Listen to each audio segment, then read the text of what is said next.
Hello, হ্যাঁ, কে বলছেন? জল ঢালতে আসবে তো? কি? শিবরাত্রিতে জল ঢালতে আসছো তো? কোথায়? শিবের মাথায়। কেন? শিবরাত্রিতে তো মেয়েরা জল ঢালে শিবের মাথায়। আপনি কে বলছেন বলুন তো? আমি শিব বলছি, শিব? ভগবান শিব। ও, উপর থেকে বলছেন? কৈলাস থেকে। কৈলাস থেকে? কৈলাসে আছি। ও, কৈলাস থেকে আমাকে ফোন করে বলছেন শিবের মাথায় জল ঢালার জন্য। এটা কি খ্যাপামো নাকি? বেলপাতা 3টের বেশি আনবে না। 3টে, কারণ তোর মাথায় চাপ আসবে আমার।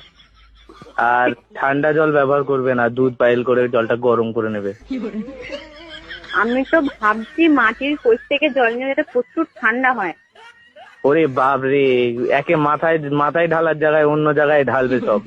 ঠান্ডা না হয়ে গরম ঢাললেই চলবে। আপনি কে বলছেন বলুন তো? আমি শিব বলছি। Wrong number. What wrong? Shiv বলে কি ইংলিশ জানে না নাকি?